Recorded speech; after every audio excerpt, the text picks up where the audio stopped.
नमस्कार. आज आपण हील पेन म्हणजे टाचेचं दुखणं या बाबतीत आपण काही बोलणार आहोत. तर जसं गुडघे दुखी, कंबर दुखी आहे, तसं टाचेचं दुखणं हे आजकाल आपण खूप कॉमनली बघतो. तर काय कारणं असतात, त्याच्यावर निदान काय केलं जातं, त्याच्यावर उपचार काय, त्या बाबतीत आपण काही इन्फॉर्मेशन देणार आहे.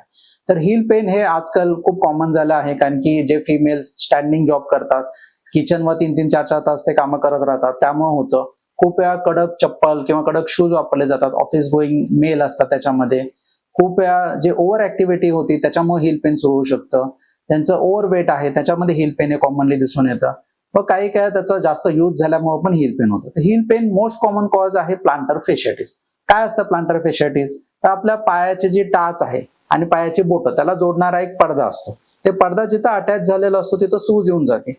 तर त्यावेळेस काय होतं, जेव्हा पेशंट सकाळी सकाळी उठतो किंवा बसून तो जेव्हा चालायला जातो त्यावेळेस तो फेशा ताणला जातो आणि जिथं सूज आली तिथं मग ते सिव्हिअर वेदना होतात.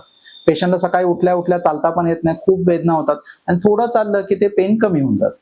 दुसरे कारण असतात जे टाचेच्या मागच्या बाजूला दुखणं, त्याला रेट्रोकॅल्कॅनियम पेन म्हणतात. खूप वेळा कॅल्कॅनियन स्पर, ज्याला आपण हाड वाढणं म्हणतो, त्याच्यामुळे पण टाच दुखू शकते. तर आता याच्यावर निदान कसं केलं जातं?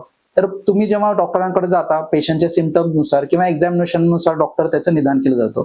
खूप वेळा आपल्याला एक्सरे करावा लागतो, त्याच्यामध्ये आपल्याला कॅल्कॅनियन स्पर आहे की नाही ते कळायला मदत होऊन जाते. त्याच्यासाठी आता उपचार काय काय राहणार आहेत? तर सर्वात पहिलं आपल्याला काही लाईफस्टाईल मॉडिफिकेशन करावं लागतात. ज्यांचं काम खूप वेळ उभा राहणं आहे त्यांना आपल्याला थोड्या थोड्या वेळानंतर ते बसणं, त्यांच्या घरामध्ये किंवा चप्पल वापरली जात नाही तर आम्ही पेशंटला ऍडवाइस करतो की सॉफ्ट स्पंजवाली चप्पल तुम्ही घरामध्ये पण वापरा, बाहेर पण वापरा. जास्त वेळ उभं राहणं टाळा. मध्ये मध्ये तुम्ही खुर्ची किंवा याच्यावर बसून काम करू शकता.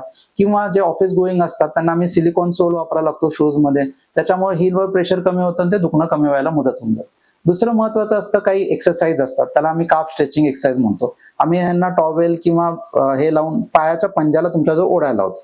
असं ओढून 10 पर्यंत मोजायचं, परत ते सोडायचं. त्याच्यामुळे हे स्ट्रेच होऊन जातं आणि असंच तुम्ही सकाळ दुपार संध्याकाळ करत राहिला की ते दुखणं कमी व्हायला मदत होतं.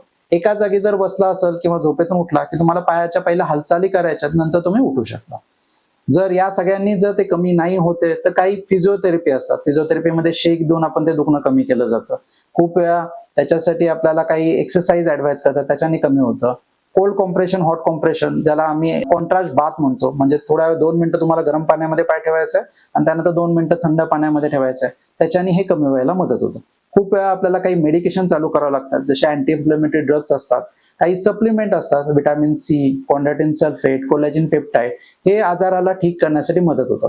पण आम्ही पेशंटला नेहमी सांगतो, जोपर्यंत तुमचा आजार पूर्णपणे बरा होत नाही तोपर्यंत तुम्हाला या सगळे पथ्य पाळावे लागतात, कारण की हा त्रास पुन्हा सुरू होऊ शकतो. जेव्हा तुम्ही हा आजार पूर्ण एकदा घालून टाकताल त्यावेळेस हा त्रास पुन्हा होणार नाही.